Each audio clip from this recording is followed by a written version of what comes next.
Salut à tous, je suis ravi de vous retrouver pour cette vidéo qui va être assez rapide, dans laquelle on va voir ensemble comment fabriquer cette petite table d'appoint. Je ne sais pas si vous êtes attentif, mais la table d'appoint elle comporte quand même une petite touche de design car j'ai réalisé des rainures. D'ailleurs en y pensant, ça peut très bien être un tabouret. Vous le voyez, c'est un projet en bois brûlé. Il y a quelques jours, j'ai publié sur ma chaîne une autre vidéo dans laquelle je vous ai montré comment fabriquer une table de chevet en bois brûlé également.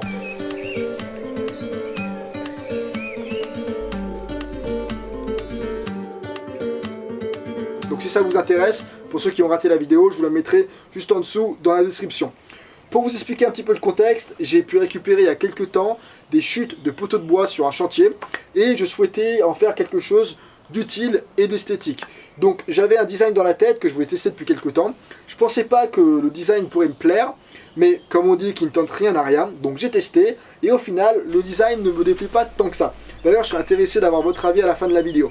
Mais pour l'instant on a assez parlé, donc si ça vous intéresse, on rentre directement dans la fabrication de cette table d'appoint. Une fois que vous avez la section de bois que vous souhaitez utiliser, la première étape va être de tracer un design qui vous plaît sur les 4 faces de votre table d'appoint. N'hésitez pas à bien réfléchir, à essayer de visualiser le design que vous allez obtenir et à faire tous les ajustements nécessaires avant d'usiner les rainures. Car lorsque les rainures seront faites, ce sera plus difficile de venir modifier quoi que ce soit. Lorsque vous êtes satisfait par le design, il est temps d'usiner les rainures. Pour cela, je vais utiliser ma défonceuse. Si vous de votre côté, vous n'avez pas de défonceuse, vous allez pouvoir le faire avec une circulaire. Pour faire toutes les rainures à la défonceuse, j'ai bien entendu fait en sorte d'avoir toujours un guide de référence sur lequel je pouvais guider ma défonceuse. Je le précise car j'ai surtout pas envie de vous voir utiliser la défonceuse à main levée.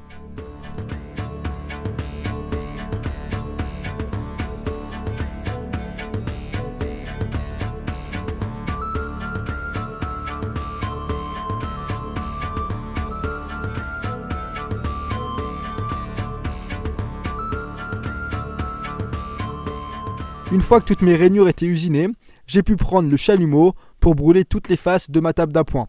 La seule face que je n'ai pas brûlée était celle qui sera en contact avec le sol. Si vous me suivez depuis quelques temps, vous avez déjà dû me voir fabriquer des projets en bois brûlé. La technique du bois brûlé a beaucoup d'avantages. Il s'agit à vrai dire d'une ancienne technique qu'on appelle Shusugiban et qui fut très utilisée au Japon pour protéger le bois de façade notamment. Et en plus de protéger le bois et de le rendre plus durable, la technique, quand elle est bien faite, permet d'obtenir des rendus esthétiques très intéressants avec des magnifiques contrastes entre les veines d'été et les veines de printemps. Pour réaliser la technique du Shusugiban, il y a pas mal de choses à savoir et des bonnes pratiques à respecter pour avoir de bons résultats. Que ce soit le choix du bois, le matériel à utiliser, la profondeur où l'on va brûler le bois, etc., etc. Donc pour ceux qui veulent en savoir plus et qui veulent commencer à réaliser des projets en bois brûlé de leur côté, vous trouverez un lien dans la description vers une formation complète que j'avais créée il y a quelques mois et qui vous apprend tout sur la technique de A à Z. Quoi qu'il en soit, une fois que le bois a été brûlé, la prochaine étape a été de le brosser. C'est cette étape qui m'a permis d'obtenir un beau contraste entre les veines d'été et les veines de printemps. J'ai également fait en sorte de ne pas brosser complètement l'intérieur des rainures pour jouer sur les différences de matière entre les faces de la table d'appoint qui seront plus brossées et l'intérieur des rainures qui seront un peu plus carbonisées. Et pour terminer, il ne me restait plus qu'à faire la finition. Pour cette étape, j'ai tout simplement appliqué un produit qui est venu en quelque sorte sceller les derniers résidus carbonisés, ceci afin de pouvoir toucher par la suite la table de nuit sans avoir aucune trace de charbon sur les doigts. Et voilà, on a terminé de fabriquer notre petite table d'appoint à partir d'une chute de bois. Et je trouve que c'est quand même toujours très sympa de se dire qu'on a fabriqué un projet à partir de bois de récupération.